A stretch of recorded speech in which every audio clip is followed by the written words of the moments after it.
La journée commence dans un marché animé, où la routine dissimule des abus que personne n'ose plus remettre en question. Une vieille dame fragile s'effondre sous le poids de 100 kilos, tandis que des regards coupables évitent à la confrontation avec la cruauté.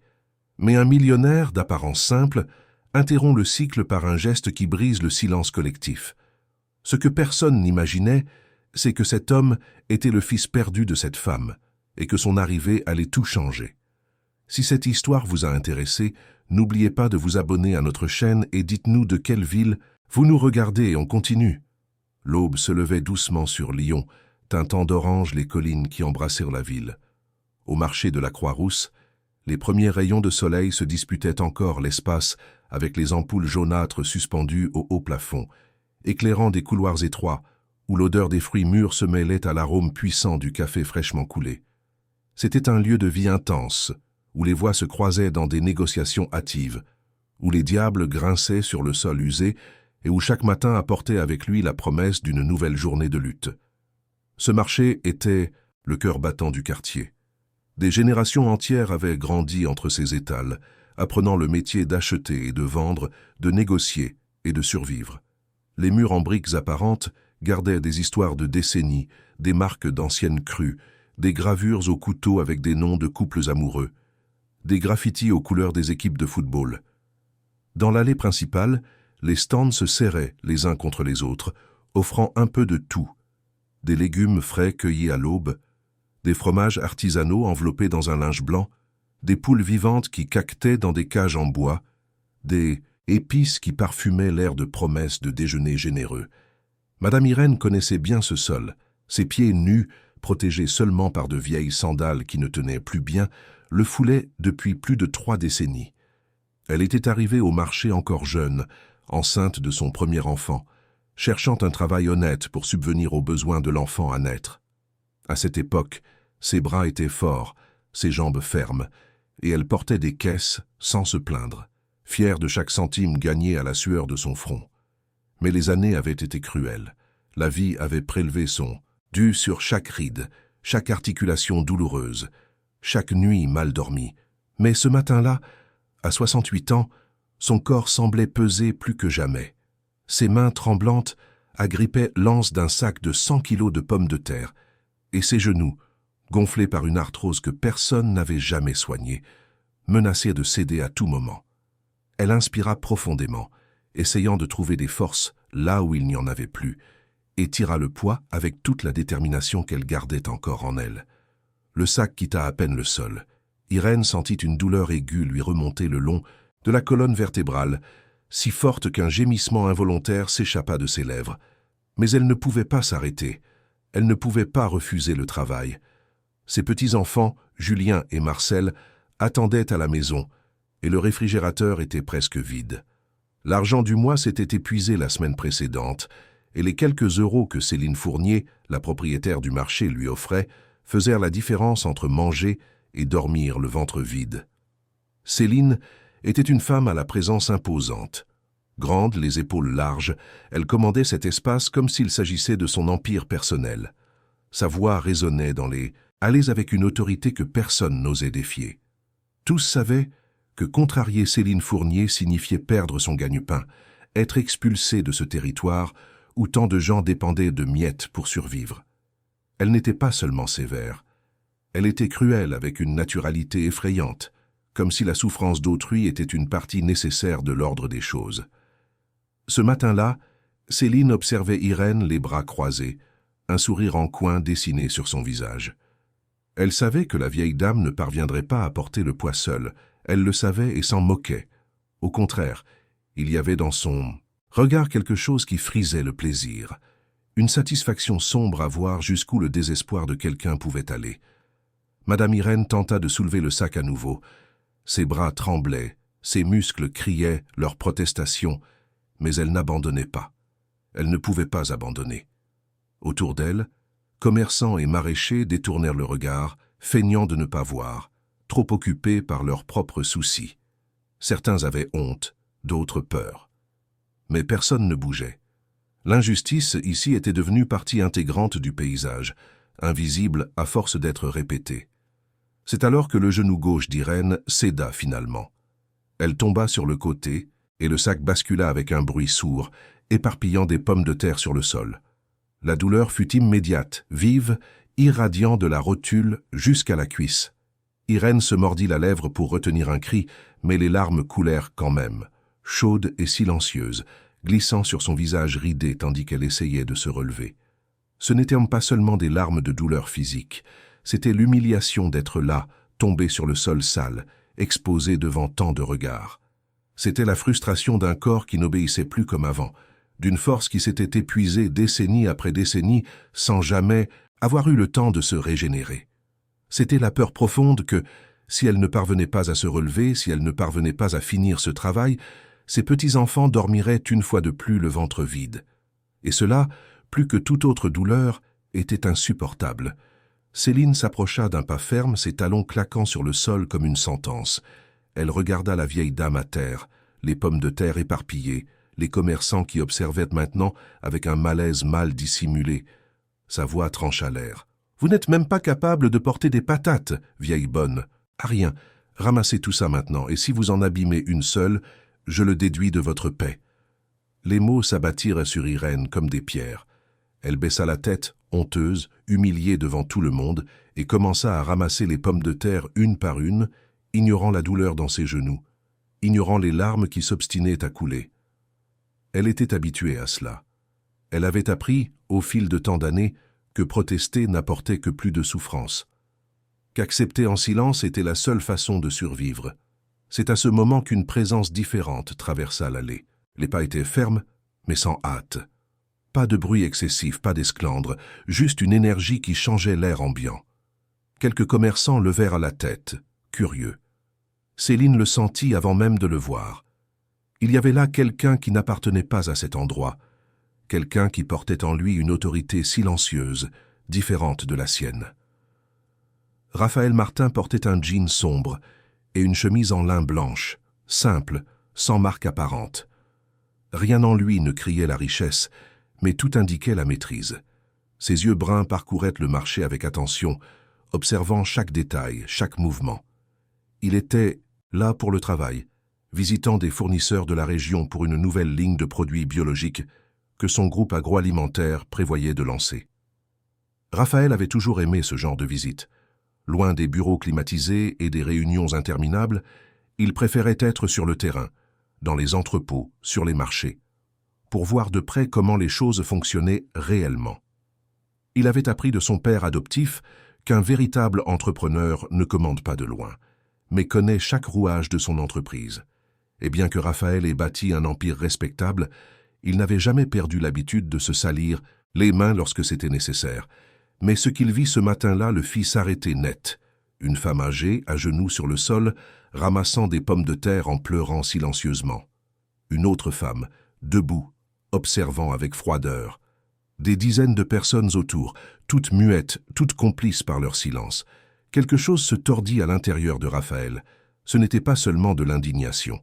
C'était quelque chose de plus profond, une révolte viscérale qu'il ne pouvait expliquer. Il sentit comme si cette scène touchait une blessure ancienne, un endroit caché en lui qui refaisait rarement surface. Sans réfléchir, Raphaël s'accroupit à côté de Madame Irène. Il ramassa quelques pommes de terre et les remit dans le sac. La vieille dame leva les yeux, surprise, et croisa le visage d'un jeune homme, peut-être dans la trentaine, qui la regardait avec une gentillesse qu'elle ne s'attendait plus à trouver nulle part. « Madame, vous êtes blessée ?» dit-il, la voix basse mais ferme. « Vous ne devriez pas porter ça toute seule. » Irène tenta de sourire, mais ce fut un sourire triste, fatigué. « Ça va, jeune homme. J'ai l'habitude. Il faut bien que je travaille. J'ai des petits-enfants à élever. » Raphaël sentit sa poitrine se serrer. L'habitude.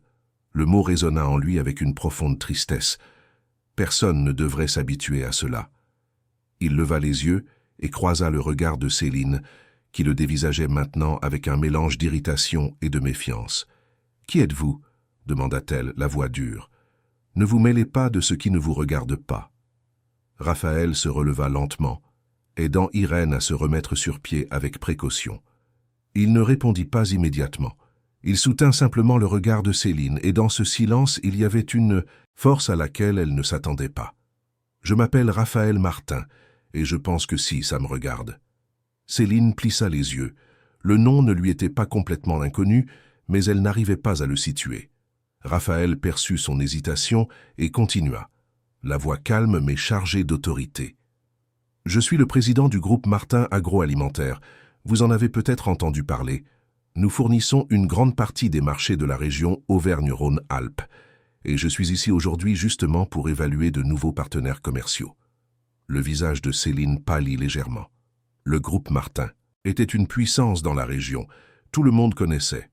Et si cet homme était vraiment celui qu'il prétendait être, elle venait de commettre une énorme erreur en le traitant avec un tel mépris. Mais Céline n'était pas du genre à reculer facilement. Elle croisa les bras, tentant de reprendre le contrôle. « C'est une affaire interne, monsieur Martin. La vieille travaille ici parce qu'elle le veut. Personne ne l'oblige. » Raphaël fit un pas en avant, et sa voix, bien que toujours maîtrisée, prit une tonalité d'acier. « Personne ne l'oblige. Elle tient à peine debout. Elle est blessée. Et vous l'humiliez en public pendant que tout le monde regarde. Ce n'est pas du travail, c'est de l'exploitation. » Le silence qui suivit fut dense. Les commerçants s'arrêtèrent. Certains s'approchèrent discrètement, curieux, d'autres reculèrent, craignant de s'impliquer. Céline sentit le regard de tous sur elle, et pour la première fois depuis de nombreuses années, elle sentit son pouvoir vaciller. Irène, quant à elle, était paniquée. Elle tira légèrement la manche de Raphaël, la voix tremblante. « S'il vous plaît, jeune homme, ne vous en mêlez pas. Je vais bien, vraiment, je ne veux pas d'histoire. Madame Céline pourrait me renvoyer, et alors je n'aurai plus rien. » Raphaël la regarda et ce qu'il vit dans ses yeux fatigués le brisa de l'intérieur. La peur, la résignation. Une femme qui avait appris à accepter l'inacceptable parce que l'alternative était encore pire. Il lui toucha légèrement l'épaule avec délicatesse. « Vous ne perdrez rien, je vous le promets, et personne ne vous fera de mal. » Céline laissa échapper un rire sec, tentant de reprendre le contrôle. « Vous n'avez aucune autorité ici, monsieur Martin, ce marché est à moi, je fais ce que je veux. » Raphaël la fixa, et sa voix sortit basse, mais chaque mot était un coup bien placé. « Alors il est peut-être temps que quelqu'un revoie la façon dont vous gérez les choses. Je vais demander une inspection complète de cet établissement. Conditions de travail, sécurité, contrat, tout.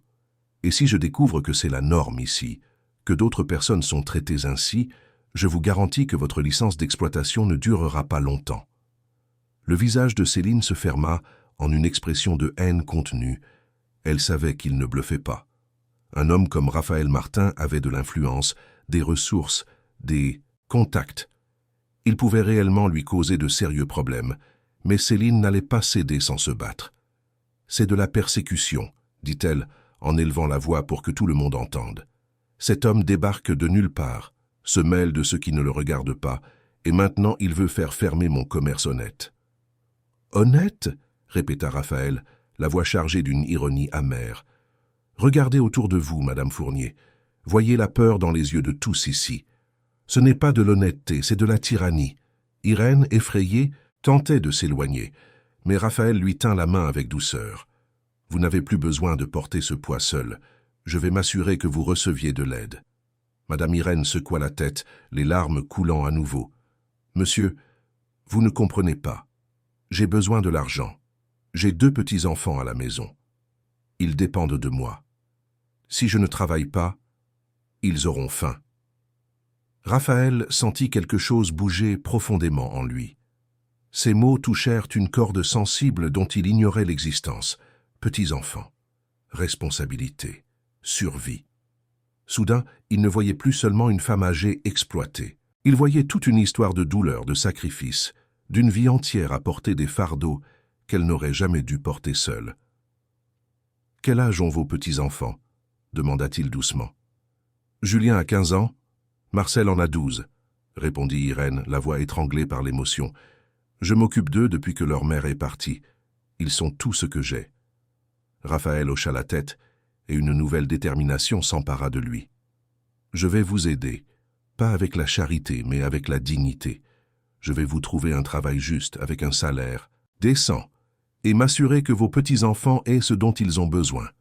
Céline renifla incrédule. « C'est quoi ce conte de fées? Vous connaissez à peine cette femme et vous voulez déjà jouer les héros ?» Raphaël se tourna vers elle, son regard dur comme du granit. « Je ne joue pas les héros. Je fais ce que toute personne décente ferait. Et si vous ne pouvez pas comprendre ça, alors vous ne devriez vraiment être à la tête de rien du tout. » La tension était palpable. Les commerçants chuchotaient entre eux.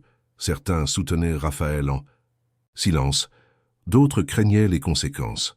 Céline savait qu'elle avait perdu du terrain, mais elle n'allait pas accepter cela passivement. « Vous allez le regretter, » dit-elle, la voix basse et menaçante. « Vous ne savez pas à qui vous avez affaire. » Raphaël esquissa un demi-sourire sans humour. « En fait, je pense que c'est vous qui ne le savez pas. À bientôt, Madame Fournier. » Il se retourna, aidant Madame Irène à sortir du marché. Elle tremblait, encore sous le choc de tout ce qui s'était passé. Une partie d'elle ne croyait pas que c'était réel. Personne ne s'était jamais rangé de son côté de cette façon. Personne n'avait jamais affronté Céline Fournier pour elle.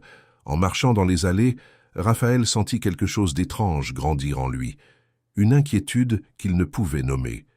Il regarda cette femme fragile à ses côtés, ses mains calleuses, son visage marqué par le temps et la souffrance, et eut l'impression de regarder quelque chose de familier, comme si, d'une manière inexplicable, cette douleur n'était pas seulement la sienne. C'était une sensation absurde, il le savait. Il venait de rencontrer cette femme. Il n'y avait aucune raison logique de se sentir si profondément connecté à cette situation. Mais la vérité est que Raphaël avait grandi avec un sentiment constant de décalage, une inquiétude silencieuse qui ne disparaissait jamais complètement. Ses parents adoptifs, Antoine et Marthe Martin, lui avaient tout donné. Une éducation dans les meilleures écoles, des voyages à l'étranger, un avenir brillant. Mais il y avait toujours une pièce manquante dans le puzzle de sa propre vie, une question sans réponse qui planait sur son existence. Qui était-il vraiment? D'où venait-il? Pourquoi, même entouré de luxe et d'opportunités, ressentait-il ce vide étrange, ce froid qu'aucune couverture ne parvenait à réchauffer? Mais il ne comprenait pas pourquoi. La maison de Madame Irène se trouvait dans une ruelle étroite du quartier de la Croix-Rousse, où les murs décrépits et les trottoirs irréguliers racontèrent l'histoire d'un lieu oublié par le progrès. C'était une construction simple, de 3 pièces exiguës, avec un toit en tôle qui chauffait trop en été et laissait entrer le froid sans pitié en hiver. Les murs étaient en briques apparentes, jamais crépis par manque d'argent, et le portail en fer avait une rouille ancienne qu'aucune peinture ne parvenait plus à cacher.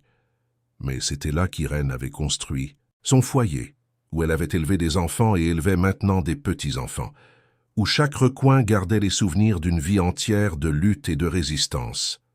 Ces murs avaient entendu des pleurs nocturnes, des rires d'enfants, des prières murmurées dans les moments de désespoir. Raphaël insista pour la raccompagner chez elle ce matin-là. Irène tenta de refuser, honteuse de montrer sa pauvreté à un homme comme lui, mais Raphaël n'accepta pas de refus. Il appela son chauffeur, André, un homme d'âge mûr qui travaillait pour la famille Martin depuis des années, et lui demanda de conduire prudemment jusqu'à l'adresse qu'Irène, à contre-cœur, finit par donner.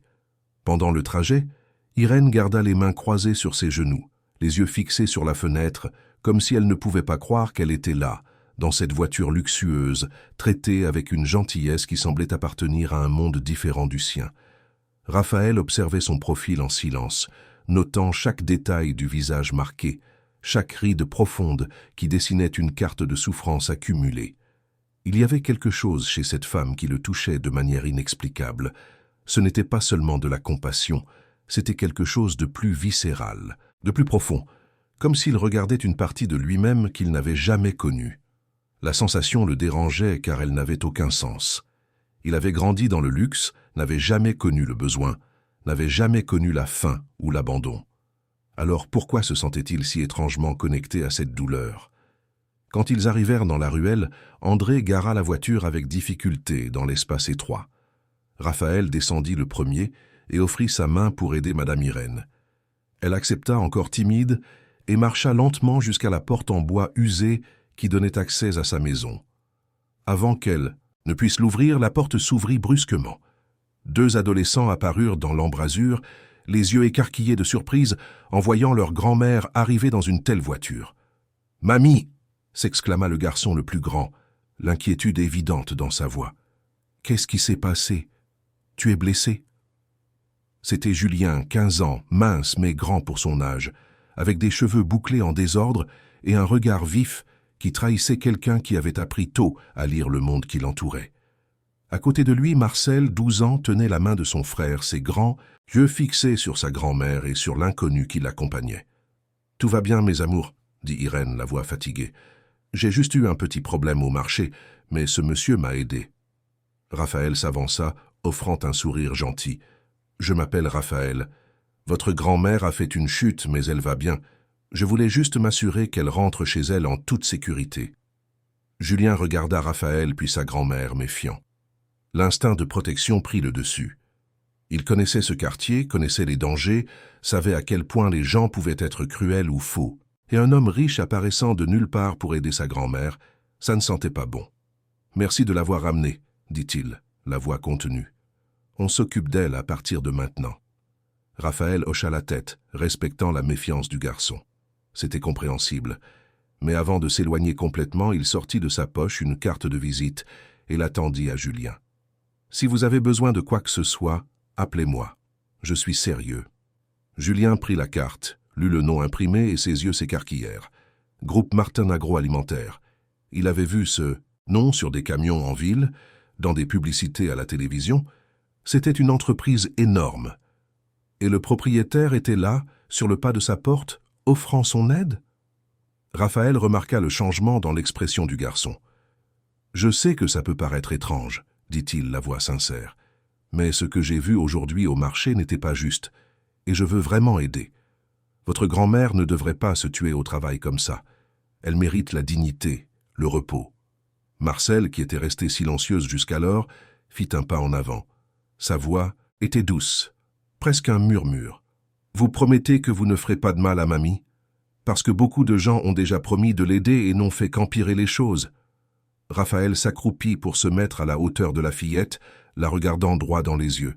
« Je le promets. Je ne laisserai rien de mal lui arriver, ni à vous. » Il y avait tant de sincérité dans ce regard que même Julien, avec toute sa méfiance naturelle, sentit quelque chose se détendre en lui. Peut-être que cet homme était vraiment différent. « Madame. » Irène, appuyée contre le chambranle de la porte, observait la scène le cœur serré. Elle voyait dans le regard de Raphaël quelque chose qu'elle ne pouvait nommer, une tendresse qui semblait aller au-delà de la simple bonté. Et quand il regardait ses petits-enfants, il y avait une lueur dans ses yeux qui la troublait. C'était comme s'il voyait quelque chose au-delà de ce qui était devant lui, comme s'il cherchait quelque chose qu'il ne savait même pas ce que c'était. Raphaël leur fit un signe de la main et retourna à la voiture. André était déjà au volant, attendant. Avant de monter, Raphaël jeta un dernier regard à cette humble maison, à cette famille qu'il connaissait à peine mais qui occupait déjà une place étrange dans son cœur. De retour au bureau, Raphaël ne parvint pas à se concentrer sur les réunions prévues. Son esprit revenait sans cesse au marché, à Madame Irène, à ces deux adolescents qui regardèrent le monde avec un mélange d'espoir et de méfiance. Il annula son agenda de l'après-midi et appela Patricia Leroy, son avocate de confiance et amie de longue date. Patricia était une femme de 40 ans, compétente et directe, qui avait aidé Raphaël à construire l'empire juridique qui protégeait ses affaires. Elle entra dans le bureau d'un pas ferme, portant sa mallette en cuir et une expression curieuse. « Qu'est-ce qui se passe, Rafa ?» Ton ton au téléphone était étrange. Raphaël raconta tout. Le marché, Céline Fournier, Madame Irène, la chute, l'humiliation publique, la rencontre avec les petits-enfants. Il parla de la sensation étrange qui s'était emparée de lui, de son incapacité à cesser de penser à cette situation. Patricia écouta en silence, prenant des notes mentales. Quand Raphaël eut terminé, elle soupira et croisa les bras. « Tu veux que j'enquête ?» dit-elle. Ce n'était pas une question. « Oui », confirma Raphaël. « Je veux tout savoir sur ce marché. Conditions de travail, licence, plaintes antérieures, tout. Et je veux des informations sur Céline Fournier. Qui elle est, d'où elle vient, comment elle a obtenu cet espace. Quelque chose me dit qu'il y a bien plus derrière cette façade. » Patricia hocha la tête. « Je mets mon équipe dessus dès aujourd'hui. Mais, Rafa, elle fit une pause, choisissant ses mots avec soin. Pourquoi es-tu si impliqué là-dedans? Ne te méprends pas, c'est noble de ta part de vouloir aider. Mais je te connais depuis des années, et je ne t'ai jamais vu aussi personnellement investi dans quelque chose comme ça. Raphaël resta silencieux un moment. Il ne savait pas lui-même répondre à cette question. Comment expliquer une sensation qui défiait la logique? Comment mettre des mots sur le malaise profond qu'il ressentait chaque fois qu'il pensait à cette femme âgée, à ses petits-enfants vulnérables, à cette injustice silencieuse qui se produisait chaque jour sans que personne ne fasse rien? « Je ne sais pas, Pat, admit-il finalement. Je sais juste que je dois le faire. Quelque chose en moi me dit que c'est important, plus important que ce que je peux comprendre maintenant. » Patricia l'étudia un long moment, puis acquiesça. « D'accord, je lance l'enquête, je te tiens au courant. » Pendant ce temps, de retour au marché, Céline Fournier était furieuse. L'humiliation de ce matin brûlait en elle comme un feu. Pour qui se prenait ce m'as-tu vu d'entrepreneur pour débarquer et la défier devant tout le monde? Elle avait construit son empire à la force du poignet, s'était battue pour conquérir chaque centimètre de cet espace, et elle n'allait permettre à personne de menacer son autorité. Elle convoqua 2 de ses hommes de confiance, Serge et Walter, des commerçants qui lui devaient des faveurs et qui fermèrent les yeux sur ses pratiques en échange de positions privilégiées au marché. « Je veux que vous gardiez un œil sur cette vieille, » ordonna Céline, la voix basse mais ferme. « Si elle revient ici, je veux le savoir. Et si ce Raphaël Martin réapparaît, prévenez-moi immédiatement. Personne ne me fait passer pour une idiote et sentir comme ça. » Serge échangea un regard avec Walter. Tous, 2 savaient que Céline était capable de choses terribles lorsqu'elle se sentait menacée. Mais ils savaient aussi que s'en prendre à un entrepreneur de la trempe de Raphaël Martin pourrait entraîner des problèmes plus graves que Céline ne l'imaginait. Pourtant, ils acquiescèrent, ils n'avaient tout pas le choix. Ce soir-là, chez les Martin, Raphaël dînait avec ses parents dans un silence pesant.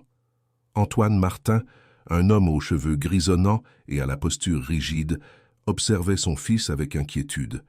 Marthe, sa femme, une femme élégante d'âge mûr, remuait la nourriture dans son assiette sans manger, sentant la tension dans l'air. « Tu es bien silencieux, mon fils, » dit finalement Antoine. « Quelque chose s'est passé ?»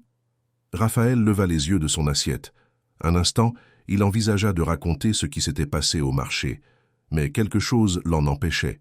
Une voix intérieure qui lui murmurait la prudence, qui lui disait d'attendre, de mieux comprendre cette situation avant d'impliquer ses parents.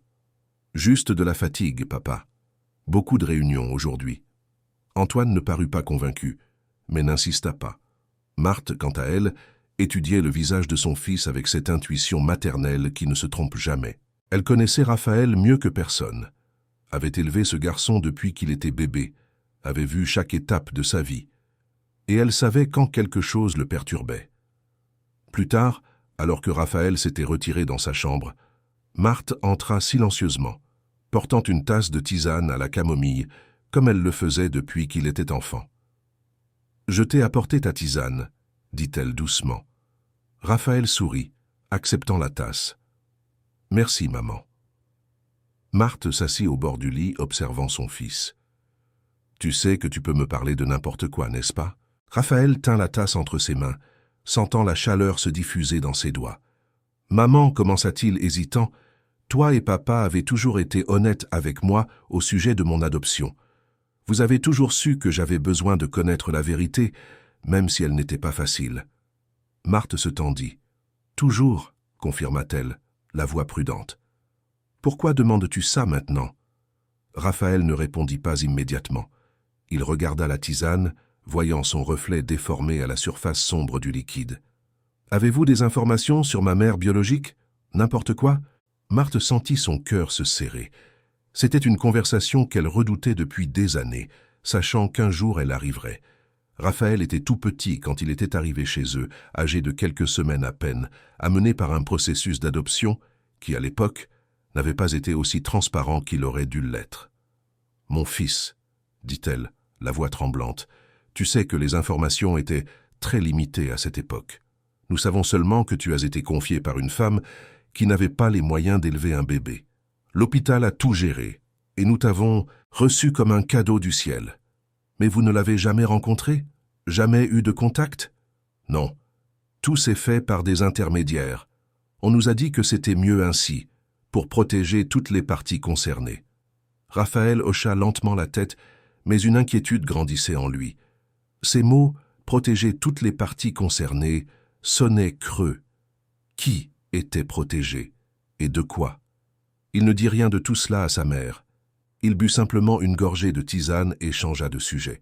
Mais cette nuit-là, quand il se coucha enfin, Raphaël ne put dormir. Son esprit tournait en rond, revenant toujours au même point. Madame Irène, ses yeux fatigués, ses mains tremblantes, et cette sensation persistante qu'il y avait quelque chose de profondément important qu'il ne parvenait pas encore à voir.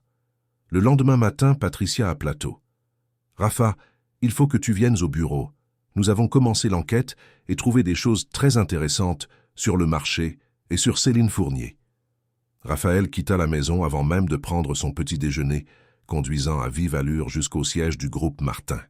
Quand il arriva, Patricia était déjà dans la salle de réunion, avec des documents étalés sur la table et une expression sérieuse sur le visage. « Qu'est-ce que tu as découvert, Pat ?» Patricia respira profondément. Céline Fournier a pris la direction de ce marché il y a 12 ans par une transaction suspecte. Le propriétaire précédent, un vieil homme, lui a tout cédé peu avant de mourir, prétendant qu'elle était une nièce éloignée. Mais il n'y a aucune trace familiale qui prouve ce lien de parenté. Raphaël s'approcha de la table, examinant les documents. Continue. De plus, il y a au moins 15 plaintes archivées concernant des conditions de travail inadéquates, l'exploitation d'employés et des irrégularités fiscales. Toutes ont été étouffées ou ignorées. Quelqu'un la protège, Rafa. Quelqu'un d'influent. Raphaël sentit la colère monter en lui. Et à propos de Madame Irène, tu as pu obtenir des informations? Patricia hésita. J'enquête, mais pour l'instant je n'ai que les bases. Irène Simon, 68 ans, veuve, élevant 2 petits-enfants. Mais il y a quelque chose d'étrange dans ces anciens dossiers. Il y a un vide, une période de quelques mois, il y a environ 30 ans où il n'y a aucune trace d'elle nulle part. C'est comme si elle avait disparu de la circulation. Raphaël sentit un frisson lui parcourir l'échine. 30 ans.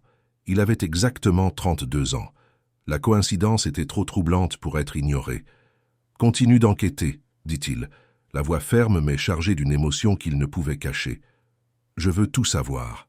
Absolument tout. » Patricia acquiesça, mais regarda son ami avec inquiétude. « Raphaël, où est-ce que ça nous mène ?» Il ne savait pas répondre, mais quelque chose de profond en lui murmurait qu'il était sur le point de découvrir une vérité qui changerait tout. Les jours suivants, Raphaël se trouva partagé entre ses engagements professionnels et une obsession croissante pour élucider le mystère entourant le marché de la Croix-Rousse et, surtout, Madame Irène. Chaque réunion d'affaires semblait interminable. Chaque rapport financier paraissait insignifiant face à cette quête de réponse qui consumait ses pensées jour et nuit. Il annulait des rendez-vous, reportait des décisions importantes, déléguait des responsabilités qu'il contrôlait normalement personnellement. Ses subordonnés commentaient entre eux le changement de comportement de leur patron, mais personne n'osait demander ce qui se passait. Patricia travailla sans relâche, mobilisant une équipe d'enquêteurs privés et d'avocats spécialisés pour éplucher chaque document, chaque registre, chaque indice qui pourrait révéler la vérité derrière cette histoire. Elle-même dormait à peine, passant des nuits entières dans des archives poussiéreuses, passant des appels à d'anciens contacts, faisant pression sur des fonctionnaires réticents pour qu'ils ouvrent des tiroirs qui avaient été scellés depuis longtemps. La première grande découverte arriva un jeudi après-midi, lorsque Patricia entra dans le bureau de Raphaël avec une expression grave et un dossier rempli de vieux documents. Elle ferma la porte derrière elle et s'assit en face de lui sans attendre d'invitation. « Il faut que tu vois ça », dit-elle en ouvrant le dossier et en étalant des papiers jaunis sur la table. Raphaël se pencha en avant, examinant les documents. C'étaient de vieux dossiers hospitaliers, certains avec l'encre déjà pâlie par le temps. Qu'est-ce que c'est? Ce sont des documents de l'hôpital Sainte-Thérèse, l'hôpital où Madame Irène a accouché il y a 32 ans, expliqua Patricia, sa voix soigneusement contrôlée. Je les ai obtenus grâce à un contact qui y travaillait à l'époque. Rafa, cet hôpital était impliqué dans quelque chose de très sale. Raphaël sentit son cœur s'accélérer. Qu'est-ce que tu veux dire? Patricia a pris une profonde inspiration avant de continuer. Entre la fin des années 80 et le milieu des années 90, l'hôpital Sainte-Thérèse a participé à un réseau d'adoption illégale. Il retirait des bébés à des femmes pauvres, vulnérables, souvent célibataires ou sans abri, et confiait ces enfants à des familles riches par le biais d'intermédiaires. Les mères étaient informées que les bébés étaient mort-nés ou avaient de graves problèmes de santé. Beaucoup ne voyaient même jamais les corps. Raphaël sentit un froid lui parcourir l'échine. Ses doigts tremblèrent légèrement en prenant l'un des documents. La pièce semblait avoir rétréci, l'air plus lourd, comme si les murs se refermaient sur lui. Mais ça ne peut pas être vrai. Comment une chose pareille a-t-elle pu se produire sans que personne ne le découvre? On l'a découvert finalement, dit Patricia sombrement. Il y a eu une enquête à la fin des années 90, mais elle a été étouffée. Des personnes puissantes étaient impliquées, des politiciens locaux, des médecins influents, des avocats. Le scandale a été enterré avant de faire complètement surface. L'hôpital a changé de direction, certains employés ont été mutés, et tout a été balayé sous le tapis. Et combien de familles ont été détruites dans ce processus? Demanda Raphaël, la voix chargée d'une colère qu'il pouvait à peine contrôler. Combien de mères ont pleuré des enfants qui n'étaient jamais morts? Combien d'enfants ont grandi sans savoir d'où ils venaient? Patricia le regarda avec une profonde tristesse. D'après les dossiers que nous avons pu consulter, il y a eu au moins 30 cas documentés, mais il y en a peut-être eu beaucoup plus. De nombreux dossiers ont été brûlés ou perdus intentionnellement. Raphaël se renversa sur sa chaise, essayant de digérer cette information. Et Madame Irène était dans cet hôpital? Elle a été l'une des victimes? Patricia hocha la tête, faisant glisser un autre document sur la table. Voici son dossier d'admission.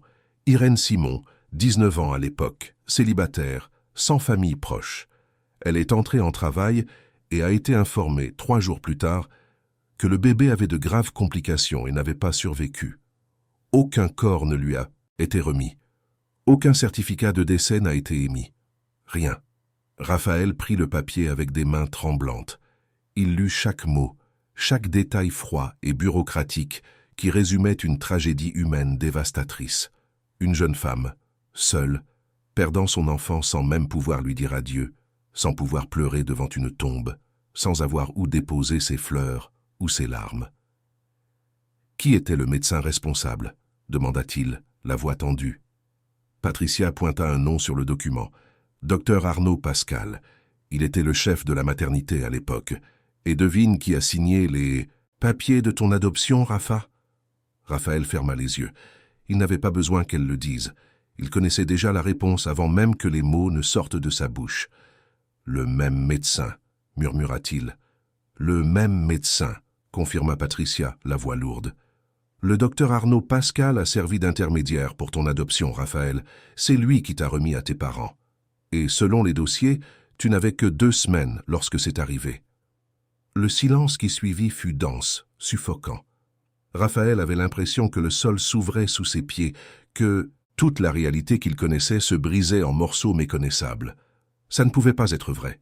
Il ne pouvait pas être que toute sa vie ait été construite sur un mensonge si cruel, si inhumain. Chaque souvenir d'enfance prenait maintenant un nouveau sens, une nouvelle couleur. Les fêtes d'anniversaire, les cadeaux coûteux, les voyages en famille, tout semblait entaché par une horrible vérité qu'il n'avait jamais imaginée. Ses parents savaient-ils? Avaient-ils été des complices conscients ou simplement les victimes d'un système corrompu qui vendait des bébés comme des marchandises? « Tu es en train de dire que j'ai été volé ?» dit-il la voix rauque. « Que ma mère biologique ne m'a pas donné volontairement mais qu'on me l'a arraché ?» Patricia se pencha en avant, lui touchant légèrement la main. « Rafa, je n'ai pas encore toutes les preuves. J'ai besoin de plus de temps pour tout confirmer.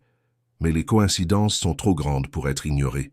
Le même hôpital, le même médecin, la même époque. Et Madame Irène a exactement le bon âge pour être ta mère. Elle aurait été une adolescente quand elle est tombée enceinte, ce qui explique pourquoi elle était seule et vulnérable. » Raphaël se leva brusquement, marchant jusqu'à la fenêtre. Dehors, Lyon s'étendait sous le soleil de l'après-midi, indifférente au chaos qu'il ressentait à l'intérieur. Comment pouvait-il continuer à vivre comme si rien n'avait changé? Comment pouvait-il regarder ses parents adoptifs dans les yeux sans ressentir de la colère, de la trahison, de la douleur. Mais il y avait aussi une autre émotion, plus confuse, plus difficile à nommer. Si c'était vrai, si Madame Irène était vraiment sa mère, alors il avait une famille dont il ne connaissait même pas l'existence. Il avait une mère qui avait souffert, pour lui toute sa vie, qui avait porté cette perte comme une blessure ouverte qui ne s'était jamais refermée. Et il avait des neveux, Julien et Marcel, qui étaient en réalité ses demi-frères et sœurs. « J'ai besoin d'être certain, Pat, » dit-il, toujours dos à elle. « J'ai besoin de preuves concrètes, un test ADN, quelque chose qui ne laisse aucun doute. » Patricia acquiesça. « J'y pensais déjà, mais pour faire le test, tu auras besoin d'un échantillon d'elle. Et cela signifie que tu devras lui parler de tes soupçons. » Raphaël ferma les yeux. « Non, pas encore. Je veux d'abord être sûr. Je ne peux pas débarquer dans sa vie avec une histoire pareille sans avoir de preuves solides. Ce serait trop cruel. »« Alors il va falloir être créatif, » dit Patricia. « Mais je trouverai un moyen. » Pendant ce temps, dans l'humble maison de la Croix-Rousse, Madame Irène passait ses journées dans une agitation qu'elle ne pouvait expliquer. Depuis cette rencontre avec Raphaël, quelque chose avait changé en elle. C'était comme si une porte fermée depuis des décennies s'était entr'ouverte, laissant entrer une lumière douloureuse mais nécessaire. Elle se surprenait à penser à ce jeune homme, à ses yeux gentils, à la façon dont il l'avait regardée, elle et ses petits-enfants. Il y avait quelque chose dans ce regard qui lui rappelait quelque chose de lointain, quelque chose qu'elle avait perdu il y a si longtemps qu'elle ne savait même plus si c'était un vrai souvenir ou juste un rêve récurrent. Julien remarqua le changement chez sa grand-mère. Elle passait plus de temps assise sur le vieux fauteuil à bascule qu'elle avait dans la cour, regardant le ciel avec une expression lointaine, comme si elle conversait avec les fantômes du passé. « Mamie, qu'est-ce qui se passe ?» demanda-t-il un après-midi, s'asseyant par terre à côté d'elle. Irène sourit tristement, passant la main dans les cheveux bouclés de son petit-fils. « Je pense juste à la vie, mon grand, à tout ce qui est passé, à tout ce que j'ai perdu en chemin. »« Tu penses à cet homme, Raphaël, n'est-ce pas ?» demanda Marcel, apparaissant à la porte avec un verre d'eau fraîche.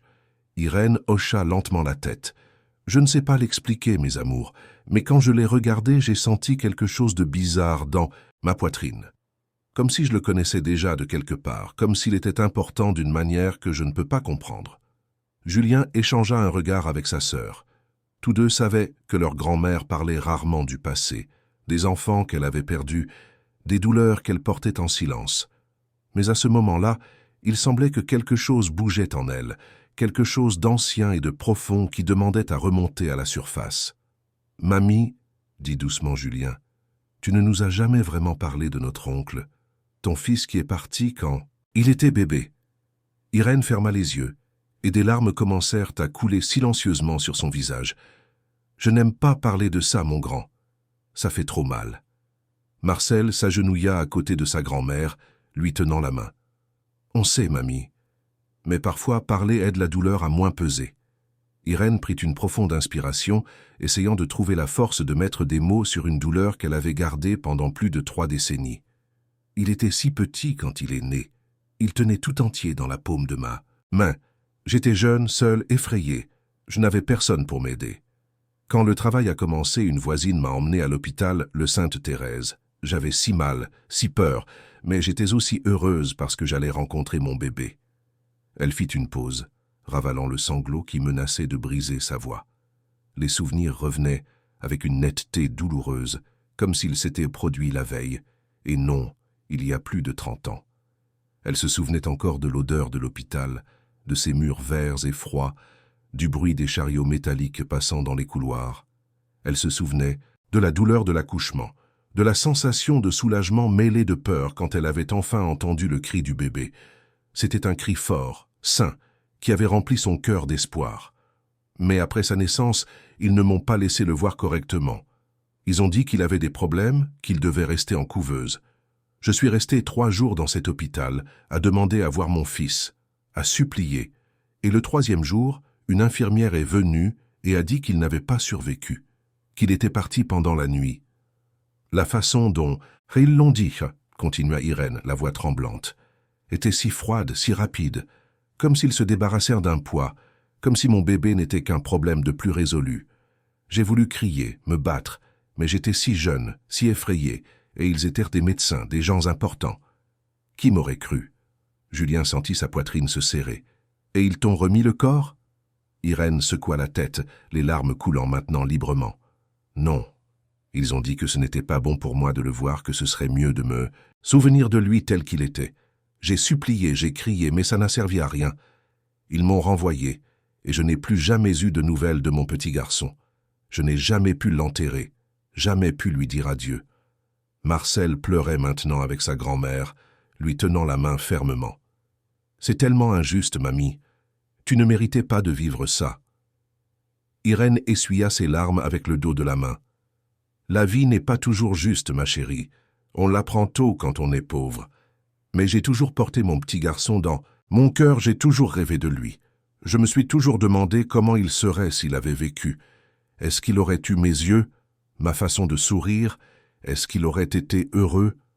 Julien serra sa grand-mère dans ses bras. Tu as été très courageuse, mamie, et tu l'es toujours. Ce même soir, Raphaël reçut un appel de Patricia. Elle avait réussi à obtenir un rendez-vous avec une personne qui pourrait tout changer. « Rafa, il faut que tu viennes ici demain matin. J'ai réussi à localiser une ancienne employée de l'hôpital Sainte-Thérèse. Elle était infirmière à la maternité à l'époque où Madame Irène a accouché, et elle est prête à parler. » Raphaël sentit un mélange d'espoir et de peur. Elle sait quelque chose de concret? Elle dit qu'elle sait beaucoup de choses et qu'elle a des documents qu'elle a gardés pendant toutes ces années, de peur qu'ils ne soient détruits. Rafa, elle semble vraiment repentante et veut faire ce qui est juste, même après tout ce temps. « J'ai fixé le rendez-vous pour demain à 9 heures. Tu viens ?» Raphaël n'hésita pas. « J'y serai. » Le lendemain matin, Raphaël arriva au bureau avant l'heure convenue. Il était nerveux, anxieux, ayant l'impression d'être sur le point de franchir un portail sans retour. Il avait passé toute la nuit éveillé, revivant chaque moment de son enfance, chaque conversation avec ses parents, cherchant des signes qu'il avait peut-être ignorés. Il avait regardé pendant des heures la seule photo qu'il avait de lui bébé. Cette image floue de lui enveloppé dans une couverture, essayant de trouver quelque chose qui confirmerait ou infirmerait ses soupçons. Il s'habilla avec soin ce matin-là, comme s'il se préparait pour une bataille. Il ne savait pas ce que cette rencontre allait révéler, mais il savait que sa vie ne serait plus jamais la même après ce jour. Patricia était déjà là, accompagnée d'une femme d'une 60aine d'années, les cheveux grisonnants attachés en chignon, les yeux fatigués mais déterminés. Il y avait en elle une dignité silencieuse, une tristesse ancienne qui semblait avoir façonné chaque ligne de son visage. « Raphaël, voici Madame Bénédicte Simon. Elle a travaillé à l'hôpital Sainte-Thérèse pendant 15 ans. » Raphaël lui serra la main, remarquant qu'elle tremblait légèrement. « C'est un plaisir de vous rencontrer, Madame Simon. Je vous remercie d'avoir accepté de nous parler. » Bénédicte hocha la tête, s'asseyant avec précaution. « Écoutez, jeune homme, j'ai porté ce poids sur ma conscience pendant trop longtemps. J'ai vu beaucoup de choses répréhensibles dans cet hôpital, beaucoup de mères souffrir, beaucoup d'enfants être emmenés, et je n'ai jamais eu le courage de dénoncer parce que j'avais peur de perdre mon emploi, peur des représailles. Mais maintenant que je suis plus âgé, je ne veux pas mourir en emportant ces secrets avec moi. » Raphaël s'assit en face d'elle, les mains jointes. « Racontez-moi tout, s'il vous plaît. » Bénédicte prit une profonde inspiration et commença à parler. Et à chaque mot, le monde de Raphaël s'effondrait un peu plus, révélant une vérité qui était à la fois dévastatrice et libératrice. Le lendemain matin fut lourd pour Raphaël. Il avait passé la nuit chez Madame Irène, à discuter jusqu'à l'aube, comblant les vides de 32 ans de séparation. Irène lui raconta sa vie, les difficultés, les autres enfants qu'elle avait élevés. Sa fille partit trop tôt en laissant derrière elle Julien et Marcel.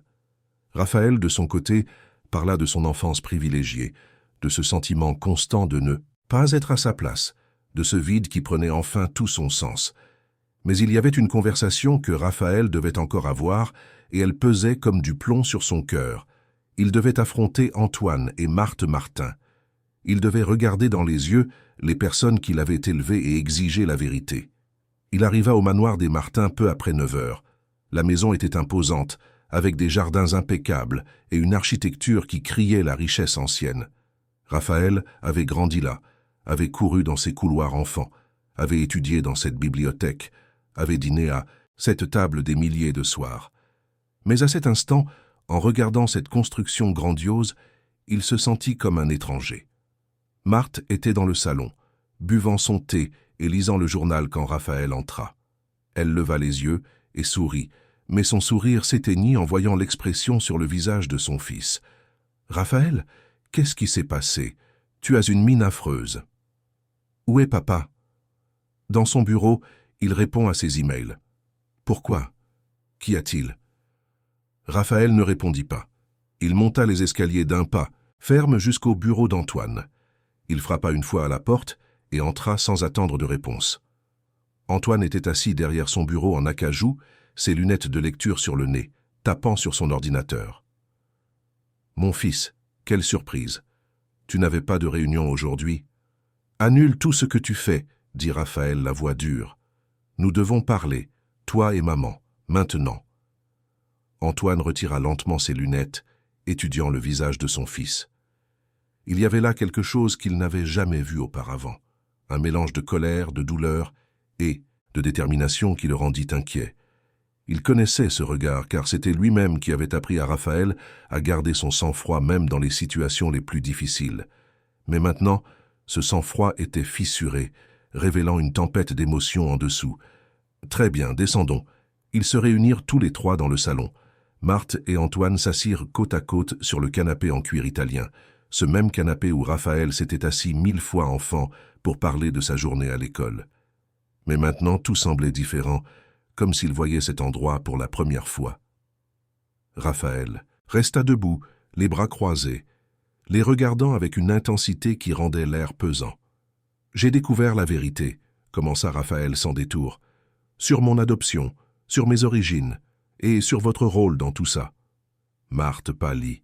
« Raphaël, de quoi parles-tu? » « Je parle de l'hôpital Saint-Vincent, du réseau d'adoption illégale, des enfants volés à des mères vulnérables et vendus à des familles riches.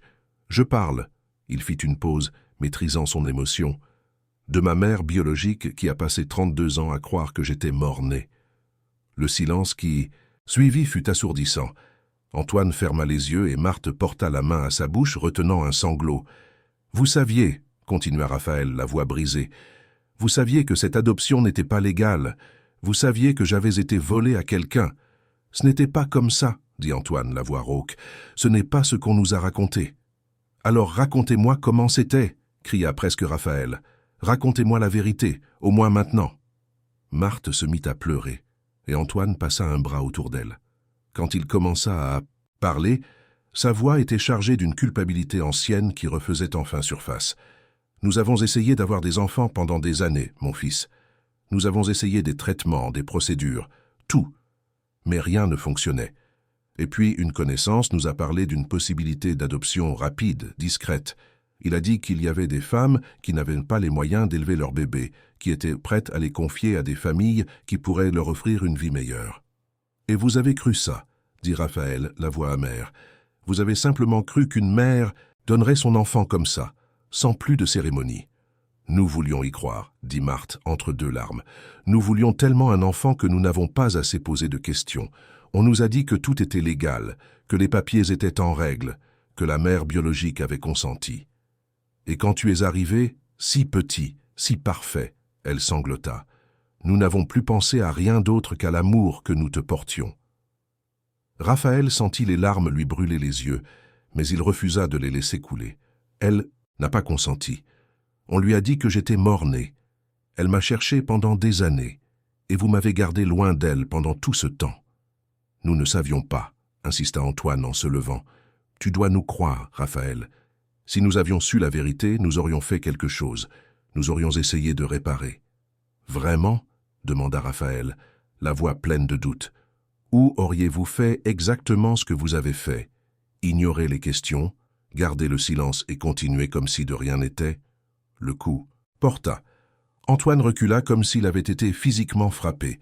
Marthe pleurait sans s'arrêter, et pour la première fois de sa vie, Raphaël vit ses parents non pas comme des figures d'autorité, mais comme des personnes faillibles, des personnes qui avaient fait des choix terribles, mues par le désespoir et l'égoïsme. « J'ai rencontré ma mère, » dit Raphaël, plus calme maintenant mais non moins ferme. Elle vit dans la pauvreté, exploitée, travaillant jusqu'à l'épuisement pour s'occuper de mes neveux. Pendant ce temps, j'ai grandi ici, dans ce manoir, avec tout ce que l'argent peut acheter. Et elle, il déglutit. Elle a porté la douleur de m'avoir perdu toutes ces années. Marthe se leva, tendant les mains vers son fils. « S'il te plaît, Raphaël, nous t'aimons. Tu es notre fils. Peu importe ce qui s'est passé. » Raphaël fit un pas en arrière, refusant son contact. « Je suis son fils.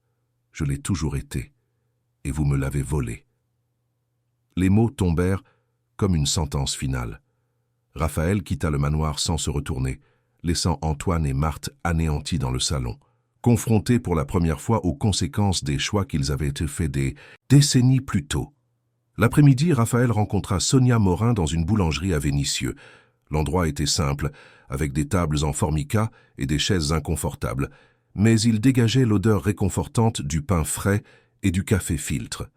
Sonia était assise dans un coin discret, loin des fenêtres, comme quelqu'un qui avait appris à se cacher dans l'ombre.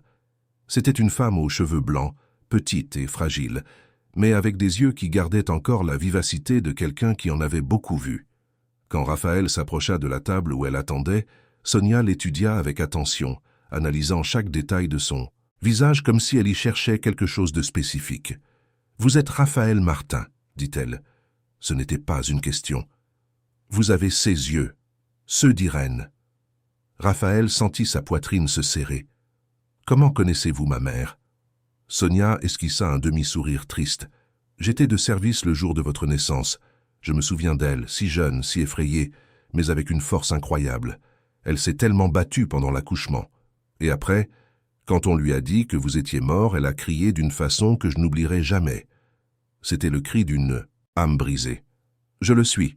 Merci d'avoir accepté de me parler. » Sonia lui fit signe de s'asseoir. « J'ai attendu longtemps pour raconter cette histoire. J'ai porté cette culpabilité pendant des années. Mais j'avais peur. Peur des représailles, peur de ne pas être cru, peur de détruire des vies. Vous pouvez parler sans crainte maintenant, » dit Raphaël gentiment. « J'ai besoin de connaître la vérité, toute la vérité. » Sonia prit une profonde inspiration et commença.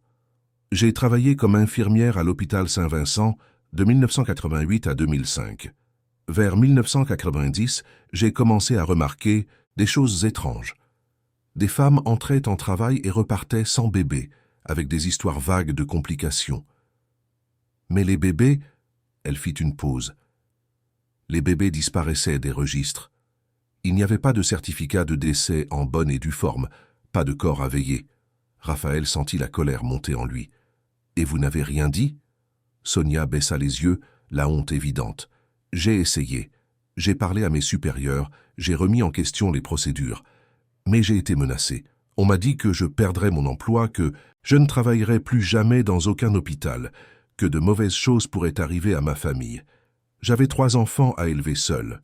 Alors je me suis tu, et j'ai détesté chaque jour pour ça. » Raphaël tendit la main par-dessus la table, touchant légèrement son bras.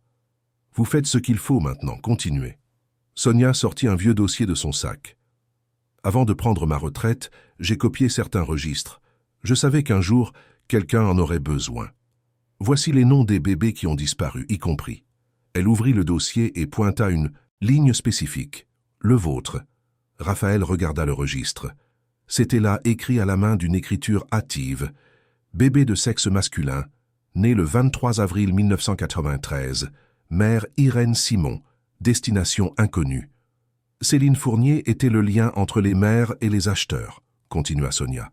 Elle avait des contacts avec des familles riches, des avocats corrompus, même des politiciens. Elle facilitait tout, et elle était très bien payée pour ça. « Combien d'enfants ?» demanda Raphaël, la voix rauque.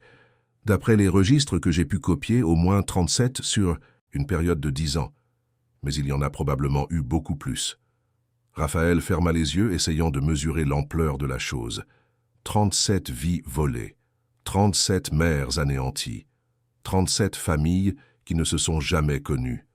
Êtes-vous prête à témoigner, à rendre cela public ? Sonia hocha la tête, la détermination l'emportant enfin sur la peur. « Je le suis. Je suis trop vieille pour avoir peur maintenant.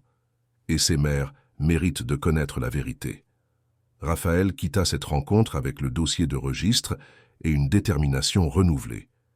Il avait des preuves, il avait des témoins, il avait tout ce dont il avait besoin pour exposer ce réseau et rendre justice à toutes les victimes.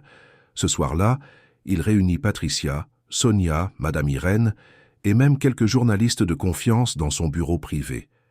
Il était temps de tout rendre public. Il était temps de détruire l'empire de mensonges que Céline Fournier avait bâti. Les jours suivants, l'histoire explosa dans les médias. Journaux, télévision, réseaux sociaux, tous parlaient du scandale des adoptions illégales à l'hôpital Saint-Vincent. Le parquet ouvrit une enquête formelle. La police émit des mandats de perquisition. Et Céline Fournier, pour la première fois de sa vie, vit ses protections s'effondrer autour d'elle. Le marché de la Croix-Rousse fut fermé pour une inspection complète. Les travailleurs furent entendus, les documents saisis, les irrégularités exposées. Céline tenta de fuir, mais fut interceptée à l'aéroport, essayant d'embarquer pour la Suisse avec des valises pleines d'argent et de faux papiers. Son arrestation fut retransmise en direct, et Raphaël la regarda depuis son bureau, avec Madame Irène à ses côtés. Elle tenait la main de son fils fermement, les larmes coulant sur son visage en voyant la femme qui avait détruit tant de vies. Enfin rendre des comptes. « C'est pour toutes les mères, » dit doucement Raphaël. « Pour toi, pour les 36 autres, pour toutes celles qui ont souffert en silence. » Irène hocha la tête, incapable de parler. La douleur de 32 ans ne disparaîtrait pas avec l'arrestation de Céline, mais au moins maintenant il y avait la justice. Il y avait la reconnaissance de ce qui avait été volé. Il y avait l'espoir que d'autres familles puissent se retrouver, tout comme elle et Raphaël s'étaient retrouvés. Raphaël passa les jours suivants à s'occuper de sa mère et de ses neveux. Il leur loua une maison confortable dans le quartier de la Presqu'île, inscrivit Julien et Marcel dans de bonnes écoles et assura un suivi médical complet pour Irène. Mais plus que l'argent et le confort, il leur offrit sa présence. Il dînait avec eux tous les soirs, aidait aux devoirs, écoutait leurs histoires, construisait les souvenirs qu'ils n'avaient jamais eu la chance de créer. Et lentement, douloureusement, avec beaucoup de thérapie et de nombreuses conversations difficiles, Raphaël commença aussi à reconstruire sa relation avec Antoine et Marthe. Ce ne serait plus comme avant. La confiance avait été brisée, et de telles cicatrices ne disparaissent jamais complètement. Mais il y avait aussi de l'amour, un amour compliqué et imparfait, mais réel. Avec le marché fermé et Céline écartée, Raphaël vit une opportunité de faire quelque chose de plus grand. Il ne voulait pas seulement punir les coupables, il voulait transformer cet espace qui avait été un symbole d'exploitation en un exemple de dignité et de justice sociale. Il racheta l'espace en utilisant ses fonds personnels, pas ceux de l'entreprise car c'était une affaire profondément personnelle. Il le rénova entièrement, engageant des architectes spécialisés dans les espaces communautaires et le transforma en un marché coopératif où les commerçants eux-mêmes étaient les propriétaires. Chaque commerçant reçut une participation dans l'affaire. Il installa des systèmes de protection des travailleurs, des salaires justes, garantissant non seulement la survie mais la dignité, des avantages sociaux incluant une assurance maladie et dentaire, et une crèche pour les enfants des employés. Il créa un fonds d'urgence pour aider ceux qui traversaient des difficultés, et il établit des règles claires. Personne ne serait exploité ici, plus jamais. Et au centre du marché, là où se trouvait autrefois le bureau de Céline, il créa un mémorial avec les noms de tous les enfants volés et de leurs mères, pour que personne n'oublie jamais. C'était un mur de verre gravé de 37 noms, doucement éclairés, un rappel permanent que l'injustice avait un visage et un nom. Madame Irène fut invitée à couper le ruban lors de la réinauguration. Elle, qui avait été humiliée et exploitée à cet endroit même, était maintenant là comme un symbole de résistance et d'espoir. Elle portait une robe neuve que Marcel avait aidé à choisir, simple mais jolie, et ses cheveux avaient été coiffés avec soin par sa petite fille. Pour la première fois depuis des décennies, Irène se sentait belle. Mais plus que cela, elle se sentait vue, reconnue, valorisée. Avec Raphaël à ses côtés et Julien et Marcel qui applaudissaient, elle coupa le ruban sous les flashs des appareils photos et les applaudissements émus de centaines de personnes. Des commerçants pleuraient, certains s'étreignaient, d'autres brandissaient des pancartes avec des messages de gratitude. C'était plus que la réouverture d'un marché, C'était la réouverture d'espoir qui avait été enterrée depuis si longtemps. Le marché n'était plus un lieu de peur, c'était un lieu de dignité. Les jours qui suivirent la rencontre furent intenses et chargés d'émotions contradictoires. Raphaël devait gérer une avalanche de sentiments qui le laissaient épuisé et en même temps plus vivant qu'il ne s'était jamais senti. Il avait retrouvé sa mère, ses véritables origines, mais il devait maintenant faire face aux conséquences de cette découverte. Et la première et plus difficile conversation serait avec Antoine et Marthe Martin, les personnes qui l'avaient élevé comme leur fils. Raphaël organisa un dîner chez ses parents un vendredi. Il arriva le cœur lourd portant des enveloppes contenant des documents, des photos et les résultats du test ADN qu'il avait fait avec Madame Irène. La confirmation scientifique ne fit que solidifier ce que tous deux savaient déjà dans leur cœur. Ils étaient mère et fils. Antoine et Marthe comprirent immédiatement que quelque chose n'allait pas. Raphaël n'était jamais arrivé avec cette expression sur le visage, ce mélange de détermination et de douleur. « Mon fils, qu'est-ce qui s'est passé ?» demanda Marthe, la voix déjà tremblante d'inquiétude. Raphaël s'assit à la table de la salle à manger, la même où il avait grandi en partageant repas, conversations et moments en famille. Il posa les enveloppes sur le bois poli et prit une profonde inspiration. « J'ai besoin que vous me disiez la vérité sur mon adoption, toute la vérité. » Antoine et Marthe échangèrent un regard chargé de culpabilité et de peur. Ils savaient que ce jour viendrait. Ils l'avaient toujours su. « Raphaël, » commença Antoine, la voix grave et fatiguée, « nous t'aimons. Tu le sais. Tout ce que nous avons fait, c'était par amour. »« Je sais que vous m'aimez, » dit Raphaël, essayant de garder une voix ferme. « Mais l'amour ne justifie pas les mensonges. L'amour ne justifie pas de participer à un crime. » Marthe porta la main à sa bouche, les yeux s'emplissant de larmes. « Nous ne savions pas, » murmura-t-elle. « Je jure que nous ne savions pas que c'était illégal. On nous a dit que c'était une adoption légitime, que la mère biologique avait accepté de donner l'enfant. » Raphaël ouvrit l'une des enveloppes et étala des documents sur la table. « Alors pourquoi n'y a-t-il aucun enregistrement officiel? Pourquoi avez-vous payé une somme énorme en liquide à des intermédiaires? Pourquoi ne m'avez-vous jamais montré de documents officiels ?» Le silence qui suivit fut dévastateur. Antoine baissa la tête, incapable de soutenir le regard de son fils. Marthe pleurait en silence, les mains tremblantes sur ses genoux. « Nous voulions tellement un enfant, » dit finalement Antoine, la voix brisée. « Nous avions essayé pendant des années, dépensé des fortunes en traitement, et rien ne fonctionnait. Quand on nous a proposé de t'adopter, on nous a dit que la bureaucratie serait plus rapide si nous procédions d'une certaine manière. Nous avons posé des questions, oui, mais nous étions si désespérés, si aveuglés par le désir d'être parents, que nous avons accepté ce qu'on nous disait. » Raphaël sentit les larmes lui brûler les yeux.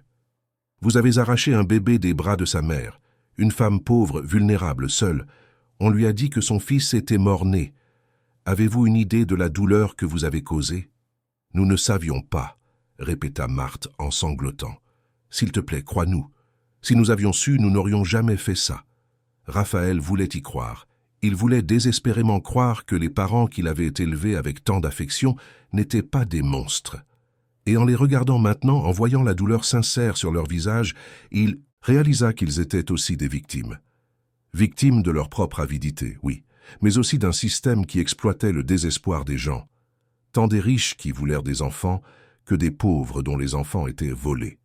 « J'ai retrouvé ma mère biologique, » dit Raphaël, et il vit le choc se peindre sur leurs deux visages. Elle s'appelle Irène.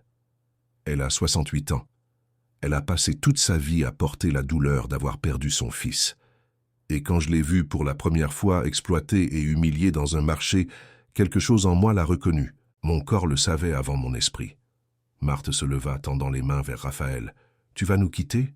Tu vas partir ?»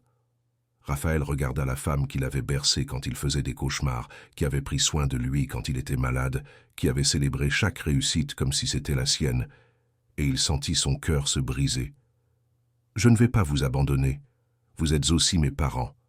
Vous m'avez élevé, vous m'avez aimé, vous m'avez donné tout ce que vous pouviez. Mais vous devez comprendre qu'Irène est aussi ma mère. C'est la femme qui m'a donné la vie, qui a souffert pour moi pendant 32 ans. Et je serai présent dans sa vie désormais. Je vais rattraper tout le temps perdu. » Antoine se leva et serra son fils dans ses bras, pleurant ouvertement. C'était la première fois que Raphaël voyait son père pleurer. « Pardonne-nous, mon fils, pour l'amour de Dieu, pardonne-nous. » Raphaël rendit l'étreinte et Marthe se joignit à eux. Ils restèrent là tous les trois, enlacés dans une étreinte qui était à la fois un adieu et un nouveau départ. Quelque chose s'était brisé, mais quelque chose de nouveau naissait aussi. Une famille reconstruite sur la vérité, aussi douloureuse soit-elle. Pendant ce temps, Patricia et son équipe travaillaient sans relâche pour rassembler toutes les preuves contre le réseau d'adoption illégale. Le témoignage de l'infirmière Sonia Morin fut crucial. Elle apporta des registres cachés pendant des décennies, des pages avec de faux noms, des reçus de paiement, un réseau complet de corruption impliquant des médecins, des employés de l'hôpital, des avocats et des intermédiaires. Céline Fournier était au centre de tout.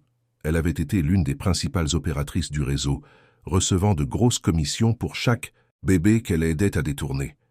Et lorsque le réseau fut découvert et l'hôpital fermé, elle avait utilisé l'argent sale pour acheter le marché de la Croix-Rousse, construisant son petit empire d'exploitation sur la misère d'autrui. Raphaël autorisa Patricia à remettre toutes les preuves au parquet. L'opération fut rapide et efficace. Un mardi matin pluvieux, Céline Fournier fut arrêtée à son domicile. Les caméras de télévision filmèrent le moment où elle sortait menottée, le visage rouge de colère et d'humiliation. Le marché de la Croix-Rousse fut fermé pour une inspection complète. On y trouva des irrégularités à foison, câblage électrique, exposés, structures compromises, conditions sanitaires précaires, contrats de travail inexistants. L'endroit était une bombe à retardement. Mais Raphaël ne voulait pas seulement détruire. Il voulait reconstruire. Il voulait transformer cet espace d'oppression en un lieu de dignité et d'opportunité. Il réunit tous les commerçants et travailleurs du marché en assemblée. Beaucoup étaient effrayés, pensant qu'ils allaient perdre leur gagne-pain. Mais Raphaël avait un plan différent. « Je sais que vous dépendez de cet endroit, » dit-il, debout devant des dizaines de visages fatigués et pleins d'espoir. « Et je ne suis pas venu ici pour vous enlever ça. Je suis venu pour vous offrir quelque chose de mieux. Le groupe Martin va investir dans la rénovation complète du marché. Nous allons moderniser la structure, garantir des conditions de travail dignes, créer des contrats justes avec des salaires adéquats. Et plus important encore, vous aurez voix au chapitre. Il y aura un conseil des travailleurs qui participera à toutes les décisions importantes. » Le silence initial fit place à des murmures, puis à des applaudissements timides qui grandirent jusqu'à devenir une ovation. Pour la première fois depuis des décennies, ces gens sentaient qu'ils n'étaient pas seulement des pièces jetables, mais des êtres humains avec des droits et une dignité. Raphaël créa un programme spécial de protection pour les travailleurs vulnérables, avec une priorité pour les personnes âgées, et Madame Irène fut la première bénéficiaire. Il ne lui donna pas un poste de charité, mais une position réelle et respectée.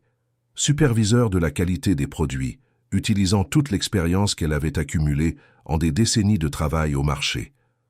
Avec ce poste vinrent un salaire digne, une assurance maladie complète pour elle et ses petits-enfants, et une nouvelle maison dans un lotissement que le groupe Martin construisait pour ses employés. Ce n'était pas un manoir, mais c'était propre sûr, avec 3 chambres, une grande cuisine et un petit jardin où Irène pouvait enfin planter les fleurs qu'elle avait toujours rêvé d'avoir. La première fois qu'Irène entra dans la nouvelle maison, elle n'en crut pas ses yeux. Elle parcourut chaque pièce les larmes aux yeux, touchant les murs comme pour s'assurer que c'était bien réel. Julien et Marcel coururent dans les chambres, choisissant la leur, riant comme ils ne l'avaient pas fait depuis des années. « Mon fils, » dit Irène en serrant Raphaël dans ses bras, « je ne mérite pas tout ça. » Raphaël prit le visage de sa mère entre ses mains. « Tu mérites ça et bien plus encore. Tu mérites chaque jour de paix, chaque nuit de sommeil tranquille, chaque moment de joie qui t'a été volé. Et je passerai le reste de ma vie à m'assurer que tu aies tout ça. » Julien s'approcha, encore en train de digérer tous les changements survenus en si peu de temps. « Tonton Raphaël, » dit-il, la voix hésitante, « je peux te demander quelque chose ? N'importe quoi. Je veux apprendre. Je veux étudier, avoir un diplôme, devenir quelqu'un. Je ne veux plus que mamie ait à s'inquiéter pour nous. » Raphaël sourit, fier de ce neveu qu'il connaissait à peine, mais qu'il aimait déjà profondément. « Vous allez étudier, oui, tous les deux. Je vais vous inscrire dans une bonne école. Je veillerai à ce que vous ayez tout ce dont vous avez besoin. Et le moment venu, si vous le voulez, vous aurez une place dans le groupe Martin. Mais pas par faveur, en tant que famille qui travaille et construit ensemble. » Marcel serra Raphaël dans ses bras et, pour la première fois de sa courte vie, elle sentit que l'avenir n'était pas une menace, mais une promesse. Les mois qui suivirent furent une période de profonde transformation. Le marché de la Croix-Rousse rouvrit entièrement rénové, avec une structure moderne, mais en conservant le charme et l'identité qui le rendaient un spécial. Les travailleurs avaient désormais des contrats en bonne et due forme, des droits garantis, un environnement sûr. Raphaël partagea son temps entre ses affaires et la nouvelle famille qu'il avait trouvée. Il déjeunait avec Madame Irène au moins 3 fois par semaine, aidait Julien avec ses devoirs de mathématiques, emmenait Marcel visiter des musées et des parcs qu'elle n'avait jamais vus. Et, étonnamment, il réussit à jeter un pont entre ces 2 familles. Antoine et Marthe, après le choc initial, demandèrent à rencontrer Irène. La rencontre fut tendue au début, chargée de culpabilité et de ressentiment, mais Irène, avec la sagesse de celle qui a trop souffert pour garder de la rancune, leur tendit la main. « Vous avez pris soin de mon fils quand je ne le pouvais pas, » dit-elle, la voix sereine. « Cela n'efface pas la douleur, mais je ne peux pas non plus nier que vous avez été de bons parents pour lui. Peut-être que nous pouvons construire quelque chose de nouveau ensemble. » Ce ne fut ni facile ni rapide, mais peu à peu, les blessures commencèrent à cicatriser. Les 2 familles apprirent à coexister, unies par l'amour qu'elles portaient toutes à Raphaël. L'histoire de Raphaël et Irène fit la une des journaux.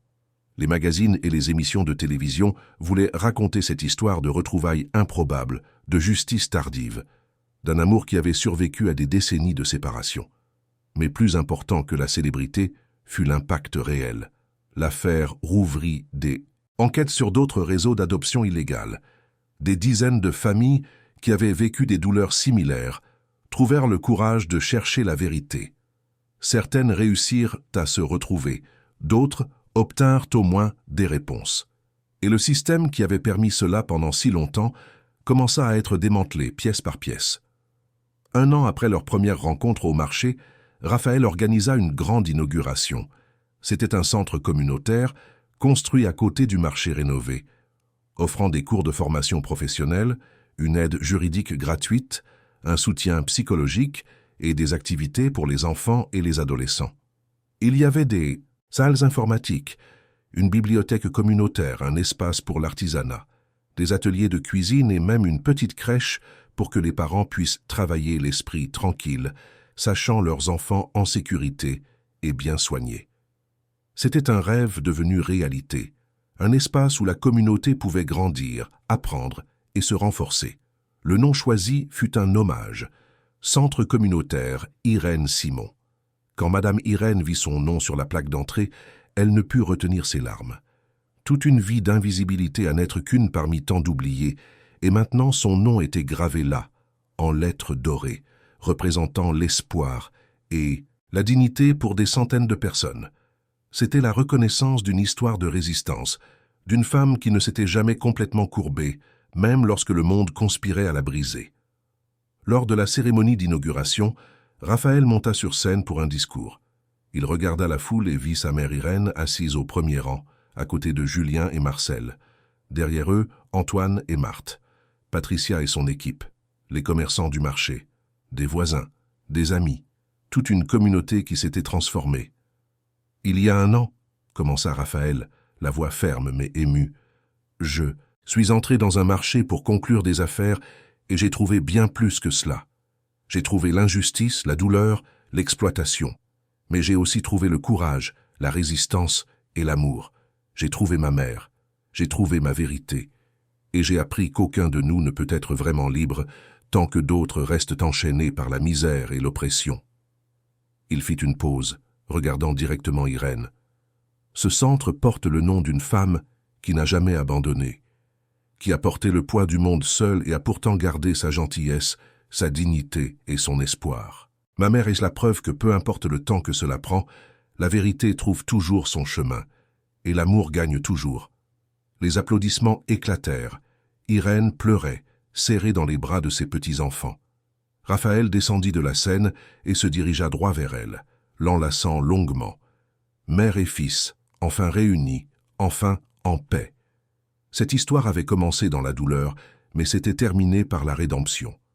Elle n'effaçait pas la souffrance du passé, mais construisait un avenir où cette souffrance prenait un sens, où l'injustice exposée se transformait en carburant pour le changement, où l'amour, même, volé et caché pendant des décennies, retrouvait le chemin de la maison. Raphaël avait trouvé plus que ses origines, il avait trouvé sa raison d'être, et Madame Irène, après une vie entière à porter des fardeaux impossibles, pouvait enfin reposer ses mains fatiguées et sentir la chaleur d'une étreinte qu'elle avait attendue 32 ans. Le marché était rené. La mère avait retrouvé son fils, le fils avait trouvé ses racines. L'injustice fut punie, les abus prirent fin, et l'amour finalement triompha. Non par vengeance, mais par la vérité, non par l'argent, mais par l'humanité. Et dans cette étreinte entre une mère et son fils sous le ciel de Lyon, se trouvait la preuve qu'il n'est jamais trop tard pour la justice, jamais trop tard pour l'amour, et jamais trop tard pour rentrer à la maison. Fin de l'histoire. Chers auditeurs, nous espérons que l'histoire de Raphaël et Madame Irène a profondément touché votre cœur. Si vous avez été ému par ces retrouvailles tant attendues, par la lutte pour la justice et par le pouvoir de l'amour qui surmonte toutes les barrières, laissez un like, abonnez-vous à la chaîne et dites-nous dans les commentaires quel moment vous a le plus marqué dans ce parcours. Était-ce la rencontre au marché, la découverte de la vérité, l'étreinte finale entre mère et fils? Chaque jour, nous vous proposons des histoires intenses et transformatrices comme celle-ci, qui révèlent le côté le plus profond et le plus vrai de l'âme humaine.